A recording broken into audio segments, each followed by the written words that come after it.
Radhe Radhe everyone. आज की video में मैं आपको भाई दूज की कथा कहानी सुनाऊंगी। तो चलिए भाई दूज की कथा शुरू करते हैं। एक बार एक गांव में एक बुढ़िया रहती थी। उस बुढ़िया के 7 बेटे और 1 बेटी थी। बेटे की शादी हो चुकी थी, लेकिन बुढ़िया जब भी अपने बेटे की शादी करती तो फेरे के समय उसका बेटा मर जाता था। इस तरह से 6 बेटे मर चुके थे। अब बुढ़िया के पास बस 1 बेटा बचा था। आया भाई दूज का दिन। बुढ़िया का बेटा बोला, माँ मैं अपनी बहन से तिलक करा के आऊंगा। बुढ़िया बोली, ठीक है बेटा चला जा। बुढ़िया के बेटे ने एक झोला उठाया और अपनी बहन के घर चल दिया। रास्ते में जब वो जा रहा था तो एक काला नाग उसे दिखाई दिया। वो नाग उसका रास्ता रोक के खड़ा हो गया और बोला, मैं तो तुझे डसूंगा। बुढ़िया का बेटा बोला कि आज भाई दूज का दिन है और मैं अपनी बहन से तिलक कराने जा रहा हूँ। एक बार मैं अपनी बहन से तिलक करा के आ जाऊं, फिर तुम मुझे डस लेना। अब नाग यानी कि सांप बोला कि भाई ऐसे कौन आता है, तुम तो किसी दूसरे रास्ते से निकल जाओगे। बुढ़िया का बेटा बोला कि अगर आपको यकीन नहीं होता तो आप मेरे झोले में बैठ जाओ।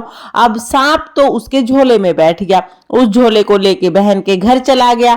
अपने भाई को आया हुआ देखकर बहन बहुत खुश हुई। भागी भागी पड़ोसन के घर गई और जाके बोली, किसी का लाडला भाई आए तो वो क्या बनाए। पड़ोसन बोले कि दूध का चौका लगाए और घी में चावल पकाए। अब दूध का चौका लगा के और घी में चावल पकने के लिए रख दिए। ना चौका सूखे और ना चावल बने। ऐसे करते करते बहुत देर हो गई।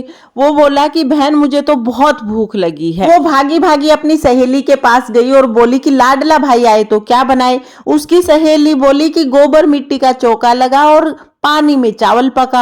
अब जाके गोबर मिट्टी का चौका लगाया, पानी में चावल पकाए और अपने भाई को खाना खिला दिया। भाई खाना खा के सो गया। इतने में बच्चे भागे भागे आए, मामा आए क्या लेके आए। अब वो बोली कि भाई तो सो गया, भाई को क्या जगाऊंगी, ला मैं ही झोला खोल के देख लूं। जैसे ही झोला खोल के देखा तो उसमें खूब सारे फल फ्रूट निकले और जैसे ही नीचे हाथ मारा तो एक 9 लखा हार उसमें निकला। अब उसने सोचा कि भाई ये हार मेरे लिए ही लाया होगा। वो तो हार पहन के और अपना बहुत खुश हो गई।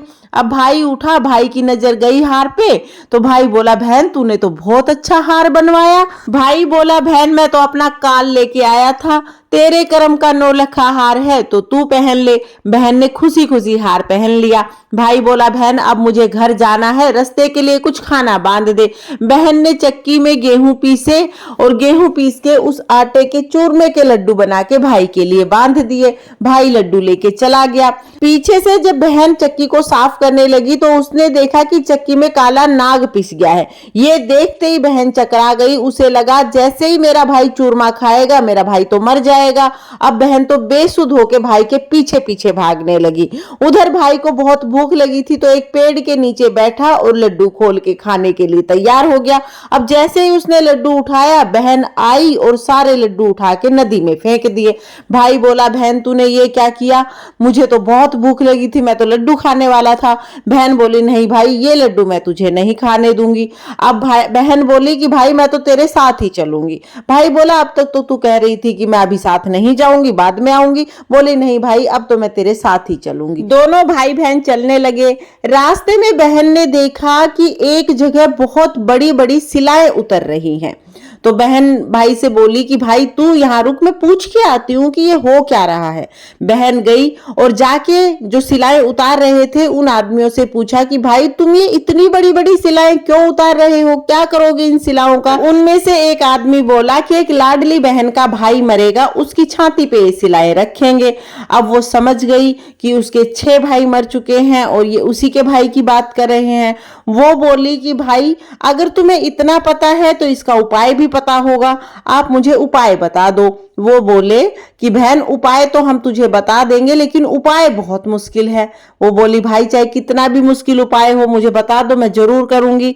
तब वो आदमी बोले कि जो भी बहन है वो अपने भाई को बकती भंडती हुई जाए, फेरों पे अपने भाई की जगह खुद बैठे, सारे सगुन खुद करे और बुरी बुरी बातें बोले, गालियां दे। फिर सारी बात उसको बता दी कि क्या क्या करना है।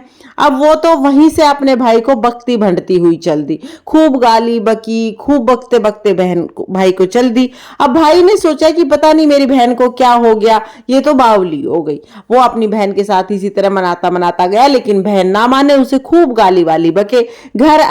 घर आई तो भाई की शादी की तैयारियां हो रही थी। जब बुढ़िया के बेटे को सेहरा बांधने लगे तो वो आकड़ गई, जोर जोर से बुरी बुरी गालियां देने लगी और बोली कि सेहरा इसको नहीं बंधेगा, सेहरा तो मेरे सिर पे बंधेगा। गांव वालों ने बहुत समझाया लेकिन वो नहीं मानी। हार के गांव वालों ने उसके सिर पे सेहरा बांध दिया। जैसे ही सेहरा बांधा तो उसने देखा कि कलंगी की जगह सांप का बच्चा लटका हुआ है। उसने सांप के बच्चे को फेंक दिया। जब उसके भाई को घोड़ी पर बिठाने लगे तो वहां भी जाके गालियां बकने लगी, बोली ये घोड़ी पे क्यों बैठेगा, मैं बैठूंगी। अब खूब बकती भंडती रही तो गांव वालों ने हार के उसे ही घोड़ी पे बिठा दिया। जैसे ही वो घोड़ी पे बैठी, बड़ी बड़ी सिलाएं उड़ती हुई आई और आदमी की जगह औरत को देख के वापस चली गई। गांव वालों ने सोचा कि भाई ये कुछ ना कुछ तो जादू टोना सीख के आई है, चलो इसको अपने साथ ही ले लेते हैं। अब वो बारात में भी गाली बकती भंडती अपने भाई के साथ ही चली गई। बारात में जाके बारोठी पे जैसे ही तोरण चटकाने का नंबर आया, बोली कि ये क्यों जाएगा, मैं जाऊंगी। अब गांव वालों ने खूब समझाया लेकिन वो बोली नहीं, इस दरवाजे से मैं जाऊंगी, ये पीछे के दरवाजे से जाएगा। जैसे ही वो दरवाजे से निकलने लगी, दरवाजा गिर गया। गांव वालों ने सोचा भाई कुछ तो ये जरूर सीख के आई है। अब फेरों का टाइम आ गया, जाके अपने भाई को धक्का मारा और पीछे कर दिया, बोली मैं भाभी के साथ फेरे लूंगी। गांव वालों ने खूब समझाया लेकिन नहीं मानी। जाके अपनी भाभी के साथ उसने फेरे ले लिए, शादी हो गई, घर आ गई, बकती भंडती रही। अब रात हुई तो अपने भाई के कमरे में जाके भाभी के साथ पलंग पे बैठ गई। सबने खूब समझाया लेकिन नहीं मानी, वहीं पर बैठी रही। रात हो गई। आधी रात के समय जब उसकी भाभी को नींद आ गई तब एक सांप आया। सांप को देख के उसे जल्दी से मार के अपनी जेब में डाला और सो गई। ऐसे ही सोते सोते 2 दिन हो गए। सारे रिश्तेदार विदा हो गए। सब रिश्तेदारों को विदा करने के बाद उसकी माँ को याद आया कि मेरी बेटी भी आई थी, वैसे ही बक बन रही थी, अब पता नहीं कहाँ है। तब उसके भाई ने बताया कि वो तो मेरे पलंग पे सोई हुई है। जाके उसको जगाया। तब उस बेटी ने कहा कि मैं इतनी बुरी नहीं हूं, अपने बच्चों को पालने में छोड़ के आई हूं, और अपनी जेब से सांप निकाल के दिखाया।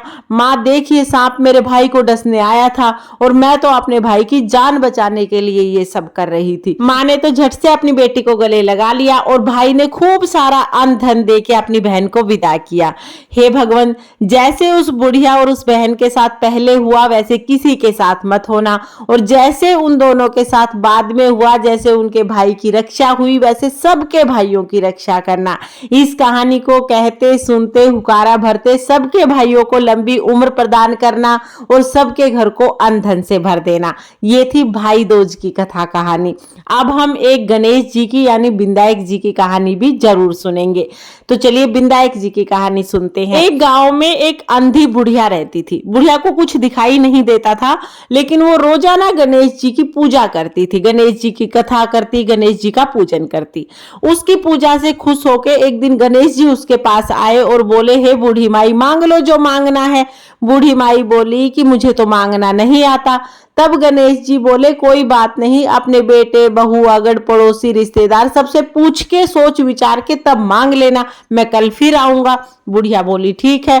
अपने बेटे के पास गई और सारी बात बताई कि बेटा बता मैं क्या मांगू। उसका बेटा बोला कि माँ खूब सारा धन मांग ले, तेरी 7 पीढ़ी बैठी बैठी खाएंगी।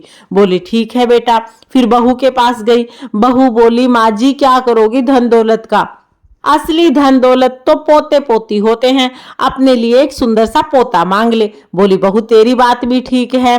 फिर अपनी पड़ोसन के पास गई। पड़ोसन बोली कि क्यों माने बहू बेटों की, अपने लिए आंखें मांग ले, तेरा बुढ़ापा सुधर जाएगा। बोली बहन तू ठीक कह रही है। ये कह के बुढ़िया घर आ गई। पूरी रात सोच विचार करती रही कि क्या मांगू क्या मांगू। हुई सुबह, गणेश जी महाराज दोबारा आए। बोले बुढ़िया माई मांग क्या मांगेगी। तब वो बोली, हे गणेश जी महाराज, मांगना तो मुझे कुछ नहीं आता, बस आप इतना कर दो, मैं अपने सोने के महल में बैठकर सोने के पालने में अपने पोते को झूला झूलते हुए देखूं। उसकी ये बात सुनकर गणेश जी महाराज तो ठाके लगा लगा के हंसने लगे। हे बूढ़ी माई, मैं तो तुझे बहुत भोली भाली समझता था, तू तो बहुत चतुर निकली। तूने तो एक ही बात में धन दौलत पोता आंखें सब कुछ मांग लिया। अब गणेश जी महाराज ने जल के छींटे मारे और सब कुछ हो गया। बुढ़िया के घर में अन्न धन के भंडारे भर गए, पोता हो गया, बुढ़िया को आंखें मिल गई। हे गणेश जी महाराज, जैसे आपने बुढ़िया की इच्छा पूरी की वैसे सबकी इच्छा पूरी करना। इस कहानी को कहते सुनते हुकारा भरते सबके घर को अन्न धन से भर देना। ये थी गणेश जी की कथा। इस तरह से भाई दूज की कथा पूर्ण होती है। अब जो कथा सुना हुआ जल है ये हम सूर्य देवता को अर्घ दे देंगे। आपको भाई दूज की ये कहानी कैसी लगी कमेंट करके जरूर बताना। और अगर ये कहानी आपको पसंद आई हो, अगर वीडियो आपके लिए थोड़ी बहुत भी यूजफुल हो तो प्लीज प्लीज वीडियो को लाइक कर देना और चैनल को सब्सक्राइब कर लेना। जय श्री कृष्णा, राधे राधे।